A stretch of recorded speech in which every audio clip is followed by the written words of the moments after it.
ইলাহা আয়াতের মালিক যেই আল্লাহ, মুতের মালিক সেই আল্লাহ, লা ইলাহা ইল্লাল্লাহু, লা ইলাহা ইল্লাল্লাহু মুহাম্মাদুর রাসূলুল্লাহ সাল্লাল্লাহু আলাইহি ওয়াসাল্লাম। বাবারা আমার বন্ধুরা, রাহমাতুল লিল আলামিন সাইয়্যিদুল মুরসালিন রাহমাতুল লিল আলামিন বলেন, পবিত্র মাস শাবান মাস চলে যাচ্ছে, শেষ মাসে আমাদের সম্মুখে একটা সবচেয়ে মর্যাদাশীল একটা মাস আসতেছে। সেই মাসটার নাম হলো রমজান। সুবহানাল্লাহ। মাসটার নাম কি? রমজান। যেরকম মাসটার নাম কি? হযরত ইমাম কুরতুবী বলেন, তাফসীরের কিতাবের ভিতরে আসছে রমজান মাসের নাম, রমজান শব্দটি ইরমাদুল শব্দ থেকে এসেছে। ইরমাদুল শব্দের অর্থ হলো পুড়িয়ে দেওয়া। রমজান মাস যখন তোমাদের সম্মুখে হাজির হয়, কিতাবের ভিতরে আছে ওই রমজান মাস এত ফজিলতপূর্ণ, এত মর্যাদা। ওই রমজান মাসে বেশি বেশি করে আমল করবা, তোমাদের আমলের সওয়াবের কারণে তোমাদের গুনাহগুলো পরিচয় হয়ে যাবে। যারা বলেন সুবহানাল্লাহ।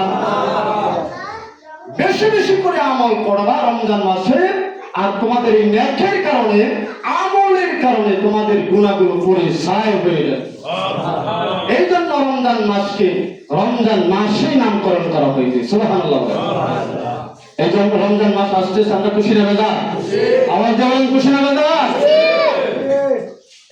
আমরা এই রমজান মাস যেন প্রস্তুতি গ্রহণ করি, আগে থেকে প্রস্তুতি নেই। আল্লাহ মাহে রমজান পর্যন্ত খায়ের বৃদ্ধি করো, আর মাহে রমজান পর্যন্ত যদি আমাকে হায়াতে তাকিবা দান করো।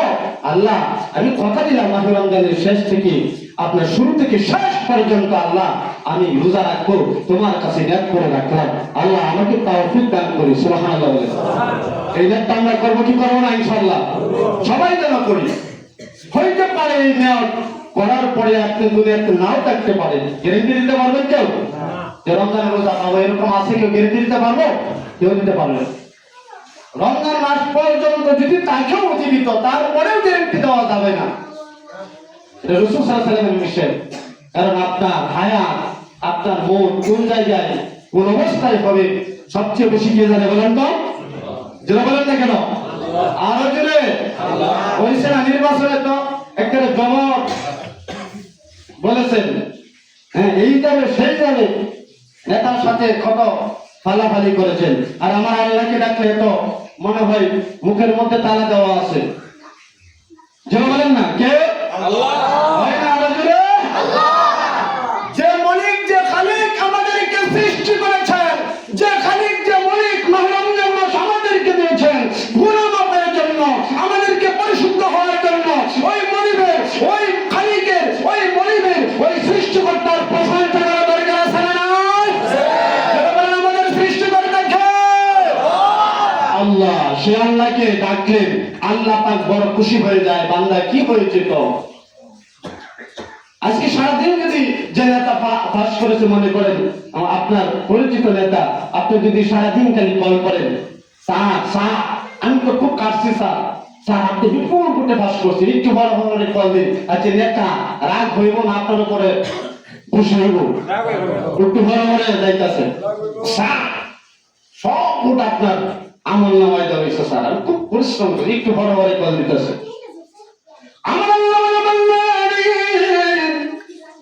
একবার ডাক দিয়েছ বান্দা, আমি বারবার তোমাকে জিজ্ঞেস করি বান্দা কি হয়েছে? যারা বলেন সুবহানাল্লাহ।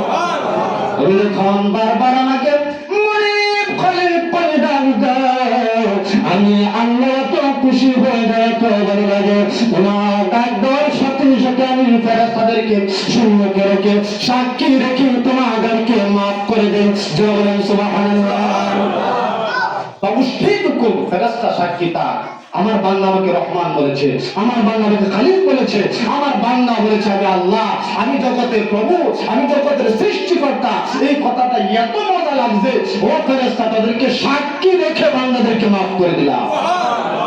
যে খালিকের, যে মালিকের নাম নিলে গুনাহ মাফ হয়, ওই খালিক মালিকের নাম নেওয়া দরকার আছে না নাই? তো সারাদিন যদি বলেন যে বিএনপি বিএনপি বিএনপি বিএনপি বিএনপি, জামাত ইসলাম জামাত ইসলাম জামাত ইসলাম, বলেন তো সব হবে?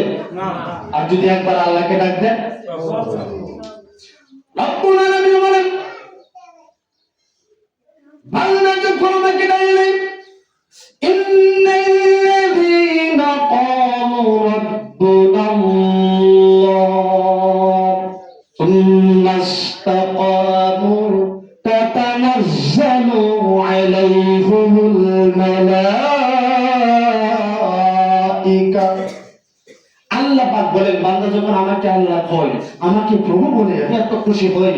আর বান্দাদেরকে বলে দে বান্দা তোর শেষ নিদানের সময় যখন তোকে তোর ভাই তোকে বিদায় করে দিবি, তোর ভাই যখন তোর আপন হবে না, তোর মা যখন তোর আপন হবে না, তোর বাবা যখন তোর আপন হবে না, তোর আপন স্ত্রী যখন তোকে পর করে দিবে, ও বান্দা তোর সন্তানরা যখন তোকে পর করে দিবে, ও বান্দা যখন তুমি বিল্ডিং করে থাকতা কিন্তু সন্তানরা তোমাকে হাসপাতালে বেডে শুয়ে রাখবে, হাসপাতালের মধ্যে ফেলে রাখবে, ও বান্দা সেই সময় আমি জান্নাত থেকে ফেরেশতা পাঠিয়ে দিব।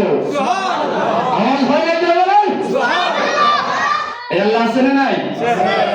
বান্দা টেনশন নাই, সেদিন যেদিন তোর কেউ থাকবে না, তোকে দেখার কেউ থাকবে না, আমি জান্নাত থেকে ফেরেশতা পাঠাবো। তাতানাজ্জালু আলাইহিমুল মালায়েকা। সুবহানাল্লাহ।